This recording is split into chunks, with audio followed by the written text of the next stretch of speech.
This story is titled, My Ex-Wife Cheated, My Parents Sided with Her, and even attended her wedding to the guy she cheated with. Now that she scammed them too, they're begging me to forgive them. But I'm done. Hey everyone, before we jump into today's video, I need your help. We've noticed the channel is losing some traction, and subscribing is one of the best ways you can support us. It's quick, free, and it helps us keep bringing you awesome content. Your support means the world. Let's keep this channel growing together. Thanks so much. Now let's start the video. So, my ex-wife cheated on me, my parents took her side, and now they want my help after she screwed them over too. Nope, not happening. Let me give you the backstory first. When I, 29 male, met Amanda, ex-wife, 27 female, I thought she was a dream come true. She had that perfect blend of confidence and charm that could make anyone feel like the most important person in the room. She was ambitious, talked about big goals for her career, and had this infectious energy that made me want to be better for her. Naturally, my parents loved her. I mean, why wouldn't they? Amanda had this uncanny ability to make people adore her, even if it was all just an act. From the moment I introduced Amanda to my parents, Linda and Ron, it was like they adopted her as their own daughter. My mom would gush about how lucky I was to find someone like her, and my dad, he acted like Amanda could walk on water. They'd never been this enthusiastic about any of my past relationships. Looking back, I should have seen it as a warning sign, but at the time, I thought it was great that everyone got along so well.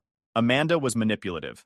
She didn't just win my parents over with her charm, she strategically made herself indispensable to them. She'd remember their birthdays, bring them little gifts, and spend hours chatting with my mom about her dreams of building a family. Meanwhile, she'd flatter my dad by asking for advice about investments, or her non-existent 401k.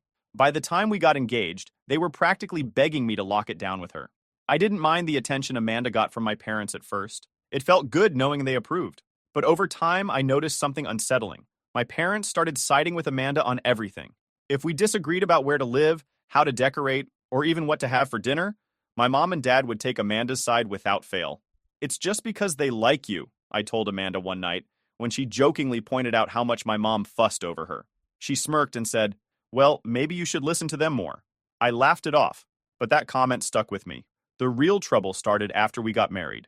Amanda began dropping subtle hints about how much she hated her job.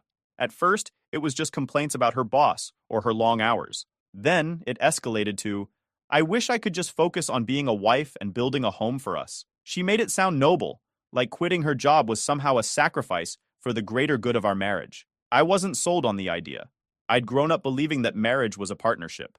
My parents had both worked to support our family, and I assumed Amanda and I would do the same. But every time I hesitated, Amanda would pull out the big guns, my parents. "I was talking to your mom today," she'd say casually, "and she mentioned how lucky I am to have a husband who can provide so well. She said if I wanted to take a break from work, I should." Sure enough, when I brought it up with my mom, she was all for it. "Amanda has a point," my mom said during dinner one night. "Why should she stress herself out if you're capable of providing for both of you?" My dad chimed in too. "Happy wife, happy life, son. If Amanda's happy, you'll be happy." I tried to explain that I wasn't comfortable being the sole breadwinner, but they brushed me off like I was being unreasonable. "She just wants to take care of you," my mom said, completely ignoring the fact that Amanda had never cooked a meal or cleaned a bathroom in her life. After months of pressure from Amanda and my parents, I finally gave in. I told myself it was temporary, that Amanda would get bored and go back to work eventually. But deep down, I knew I was being played. Amanda quit her job the very next day. She didn't even give notice. I came home to find her lounging on the couch, scrolling through her phone like she'd been doing it her whole life. When I asked what she'd done all day, she shrugged and said, "Relaxing. I needed this." That was the beginning of the end. My parents, meanwhile, acted like Amanda had made the ultimate sacrifice by quitting her job. They praised her for putting our marriage first, and constantly reminded me how lucky I was to have a wife like her. What I didn't realize at the time was that Amanda wasn't just manipulating me, she was manipulating my parents too. She had them wrapped around her finger, and they were more than happy to back her up, even when it came at my expense. Looking back, I can see how Amanda set the stage for what would come later. She knew exactly how to pit me against my parents, making me look like the bad guy while she played the innocent, supportive wife. And my parents? They fell for it every time. I was too blind, or maybe too naive, to see the trap I was walking into, but I've always had that feeling that something's off. Once Amanda quit her job, I hoped things would even out. I figured, okay, she's taking some time to settle into this homemaker role she talked about. I assumed she'd use the time to manage the house, cook some meals, maybe take up hobbies that didn't involve scrolling through Instagram for hours? Boy, was I wrong. It didn't take long for reality to hit me like a freight train. Amanda wasn't interested in being a homemaker. She wanted to be royalty. Chores? Not her thing. Cooking? She once made spaghetti with jarred sauce, called it a gourmet effort, and expected me to rave about it. Cleaning? That's why we have a vacuum, she'd say, conveniently forgetting that someone had to push the thing around. Instead, Amanda treated her days like an extended vacation. She spent her mornings sipping overpriced coffee that she insisted I buy before leaving for work. By afternoon, she was on the couch, binge-watching reality TV, or scrolling through her phone like it was her full-time job. The woman could spend hours perfecting a selfie, editing it with filters, and posting it with captions like, "Life is beautiful when you're loved and supported." Supported, more like sponsored. And let's not forget about the spending. Without her income, every dollar was coming out of my pocket, and Amanda had no concept of budgeting. She had a knack for convincing me we needed things. "This new throw blanket is essential for the living room vibe," she'd say, waving a $200 price tag in my face. Or, "I saw this drink subscription that's totally worth it. We deserve to treat ourselves." I started bringing up the fact that maybe she could pitch in more. I wasn't asking for a full Martha Stewart transformation, just a little effort. But every time I brought it up, Amanda flipped the script. "Oh, so now you're regretting letting me quit my job? You said you'd support me. If I'd known you'd hold it over my head, I wouldn't have done it." I was stuck. If I pushed back, I was unsupportive. If I stayed quiet, I'd resent her more every day. But the worst part wasn't even Amanda's behavior. It was my parents. Anytime I brought up my frustrations to them, they acted like Amanda had done nothing wrong. "She's just adjusting," my mom would say. "Give her some time. Being a homemaker is harder than it looks." Harder than it looks? Amanda hadn't vacuumed the house since she quit her job. Meanwhile, I was working extra hours just to keep up with the growing credit card debt from her shopping sprees. My dad wasn't any better. "You're overreacting," he said when I vented to him one night. "Amanda's a good woman. She just needs your support. Stop nagging her." It was infuriating. My parents weren't just dismissing my concerns. They were actively encouraging Amanda's behavior. Every time I tried to set boundaries or address the imbalance in our marriage, Amanda would run to my mom, and my mom would turn it into a lecture about how I needed to be more understanding. One night, after a particularly rough day at work, I came home to find the house in complete chaos. Dirty dishes piled in the sink, laundry strewn across the living room, and Amanda sprawled out on the couch with her phone. She didn't even look up when I walked in. "Rough day?" I asked, trying to keep the frustration out of my voice. "Yeah," she said, sighing dramatically. "I've been trying to figure out which filter looks best for this post. It's exhausting." I stared at her, waiting for her to laugh or admit she was joking. She didn't. "Seriously, Amanda," I snapped. "The house is a mess, and you're worried about Instagram filters?" She rolled her eyes. "I'll clean tomorrow. Don't start with me. I've had a long day." That was Amanda's favorite excuse. I've had a long day. Long day doing what exactly? I was grinding at work, busting my ass to provide for us, and she was too exhausted to load a dishwasher? I told myself I'd talk to her about it later, when we were both calmer. But the next day, before I even got a chance, Amanda pulled the ultimate power move. She got my parents involved. Apparently, she'd called my mom that morning, crying about how I didn't appreciate her and how I was always criticizing her efforts. By the time I walked into work, I had a voicemail from my mom, giving me a lecture about how I needed to be a better husband. "You need to stop being so hard on Amanda," she said. "She's trying her best. You're just making her feel unappreciated." Unappreciated? What exactly was I supposed to appreciate? The mess she left everywhere? The fact that I was funding her lazy lifestyle while working myself into the ground? The worst part was that Amanda and my parents had formed this unholy alliance against me. Anytime we argued, she'd call them for backup, and they'd swoop in to defend her, like she was some delicate flower who needed protection from her big, bad husband. "Marriage is about compromise," my dad said one evening after Amanda had complained to him about me. "If Amanda needs time to figure things out, give it to her." Figure things out? We were supposed to be building a life together, not playing this one-sided game where I worked and Amanda pretended to be busy.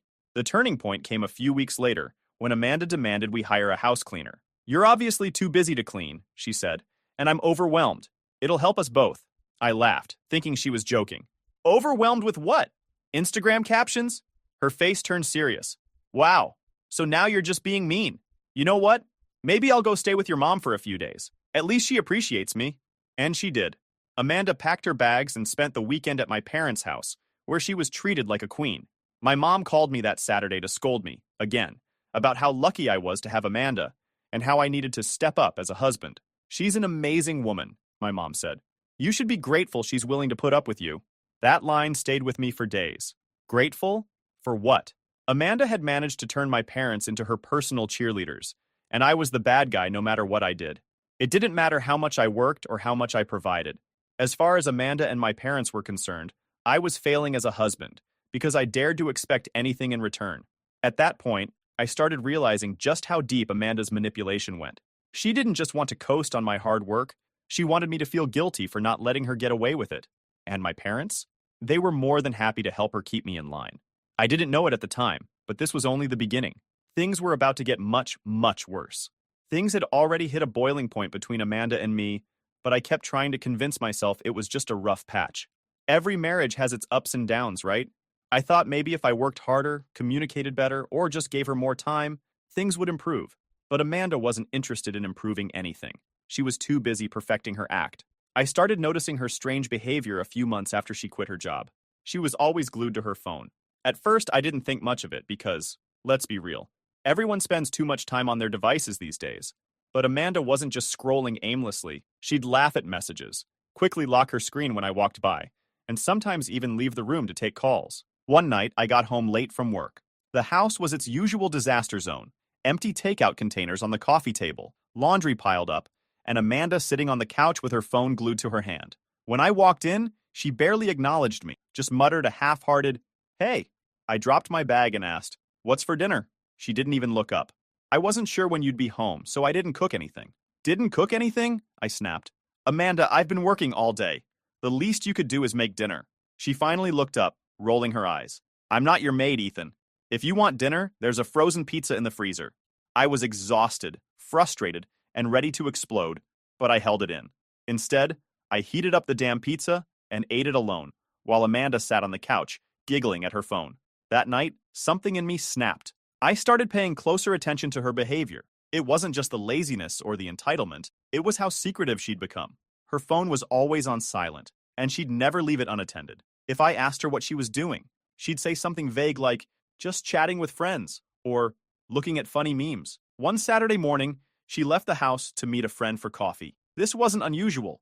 Amanda loved her girls' time, and I was happy to have a few hours of peace and quiet. But when she came back, she was unusually cheerful. She walked in humming a song, her phone in hand, and a big grin on her face. Good coffee? I asked. The best, she said, flashing a smile that felt fake. That's when I started digging. A few days later, Amanda left her phone on the kitchen counter while she took a shower. Normally, she'd never leave it out of sight, so this was my chance. I hesitated for a moment, telling myself I shouldn't invade her privacy, but then I thought about all the red flags I'd been ignoring. I needed answers. I picked up her phone and unlocked it. Yes, I knew her passcode. I went straight to her messages, and that's when I saw it. A string of texts from someone named Jake. Jake, can't stop thinking about last night. Amanda, same here. You make me feel so alive. Jake, when can I see you again? Amanda, soon, I promise. Just gotta keep Ethan off my back. I felt like the ground had been ripped out from under me. My heart was pounding, my hands were shaking, and I could barely process what I was reading. She'd been cheating on me, probably for months, and not just emotionally. Based on the messages, it was obvious they'd been meeting in person. I scrolled through their chat, reading more of their sickening exchanges. Amanda had told Jake that I was boring, too focused on work, and always nagging her. She painted herself as the victim, like I was some tyrant who didn't appreciate her. Meanwhile, she was living off my hard work, trashing me behind my back, and sneaking around with another man. When Amanda came out of the shower, I was waiting for her in the living room, her phone in my hand. What's this? I asked, holding up the screen with Jake's messages. Her face went pale, but only for a second. Then she smirked, like she thought she could talk her way out of it. Ethan, it's not what you think. Don't, I snapped. Don't insult my intelligence. I read everything, Amanda. I know you've been cheating. She crossed her arms, her smirk turning into a glare. Well, maybe if you paid more attention to me, I wouldn't have needed to look elsewhere.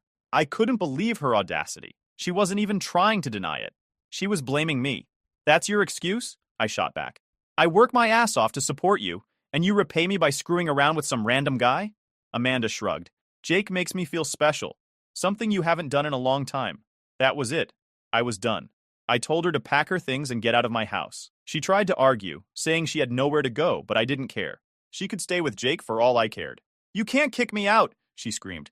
Your parents will never forgive you. I laughed bitterly. Good luck with that. Tell them the truth, Amanda. Let's see how they feel about you now. What I didn't realize was that Amanda had no intention of telling my parents the truth. Instead, she flipped the story entirely. By the time she left, I thought I'd finally be able to move on. But Amanda wasn't done ruining my life. Not by a long shot. She wasn't content with just wrecking our marriage. She had to take my family down with her, too. And the worst part? They let her. A couple of days after Amanda moved out, I got a call from my mom. The second I answered, she was already going off. How could you do this to Amanda? She snapped. Do what? I asked, genuinely confused. Kick her out. She's heartbroken, Ethan. She told us everything. Now, when my mom said everything, I assumed she meant the actual truth. I thought maybe Amanda had confessed about Jake and was trying to manipulate my parents into pitying her. But no.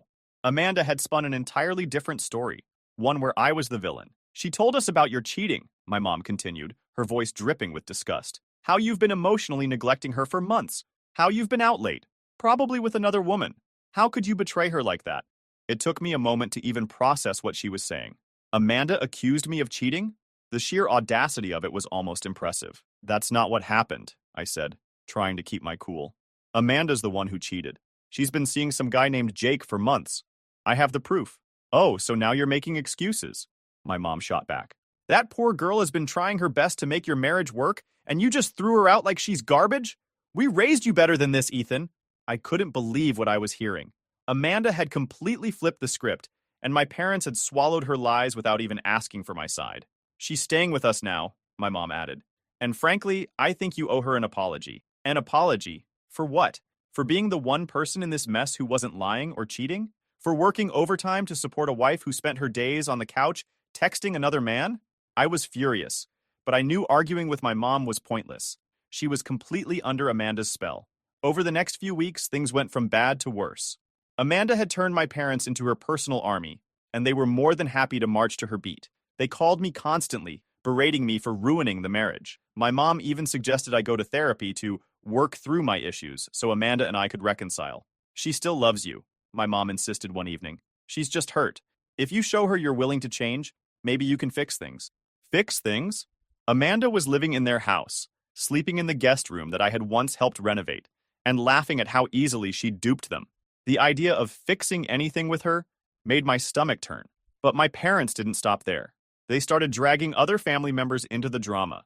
I got texts and calls from cousins, aunts, even my grandmother, all parroting the same nonsense about how I'd betrayed Amanda and how disappointed they were in me. She's been through so much, one of my cousins said. Your mom said she's crying herself to sleep every night. Yeah, I bet she's crying herself to sleep, I replied, right into Jake's arms. But no one believed me. Amanda had painted herself as the perfect victim, and I was the heartless, cheating husband who'd thrown her out for no reason.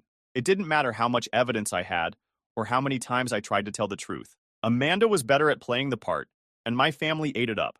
The divorce process, thankfully, was the one thing that didn't drag out like the rest of this nightmare. Amanda and I had signed a prenup before getting married. Because of that, Amanda couldn't come after my assets or demand alimony. The split was clean and quick. She tried to fight it at first, claiming she was entitled to more after everything I'd put her through. But her lawyer shut it down, knowing the prenup was airtight. Within less than a month, we were officially done. No more marriage, no more Amanda. At least legally, I was free of her. The final straw came a month later when I found out Amanda had married Jake. Yep, the same guy she'd been sneaking around with while I was working overtime to fund her lifestyle. They had a small courthouse wedding, nothing fancy, but the real shock? My parents were there. I found out through Facebook, of all places. My mom had posted a picture of Amanda and Jake, all smiles, with a caption that read, "Wishing Amanda all the happiness she deserves. She's like a daughter to us, and we'll always support her no matter what." I stared at the screen, my blood boiling. They were supporting her? After everything she'd done? After she'd lied, cheated, and dragged my name through the mud? I called my mom immediately. "You went to Amanda's wedding?" I asked, my voice shaking with anger. "Of course we did," she replied, as if it were the most obvious thing in the world.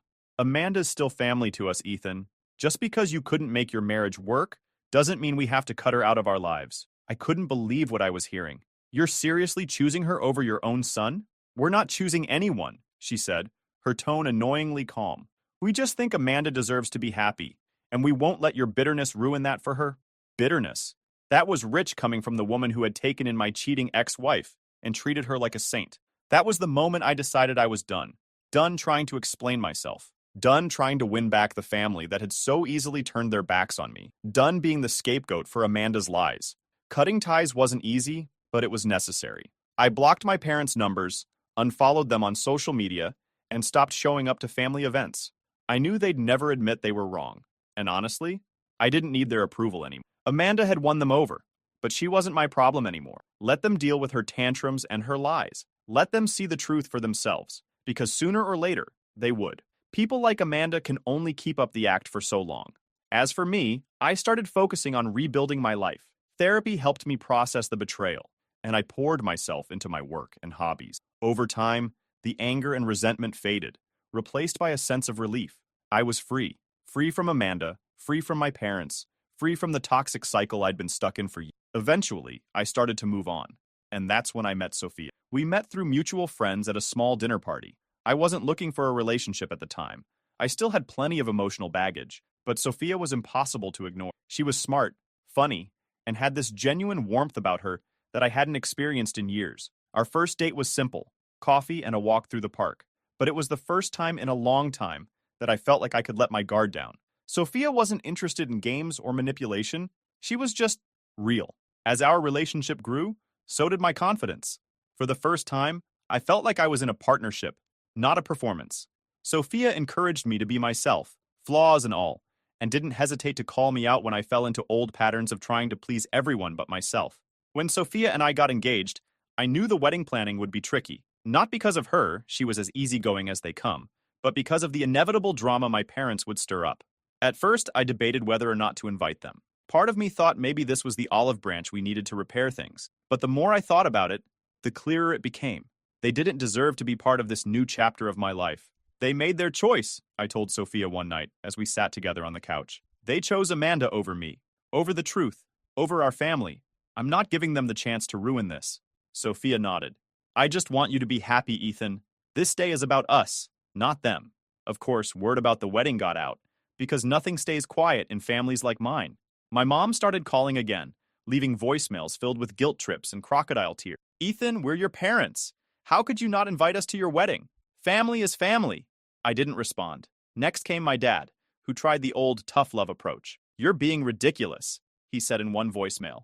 Sophia deserves to know the importance of family, and you're depriving her of that by shutting us out. Nice try, Dad. Even extended family got in on the act. My aunt sent me a long Facebook message about how I needed to let bygones be bygones because life is too short to hold grudges. What none of them understood, or cared to understand, was that this wasn't about holding a grudge. It was about protecting my peace. My parents had shown me time and again that they valued Amanda's lies over my truth. Why would I give them a front row seat to one of the happiest days of my life? Sophia and I had our wedding exactly the way we wanted.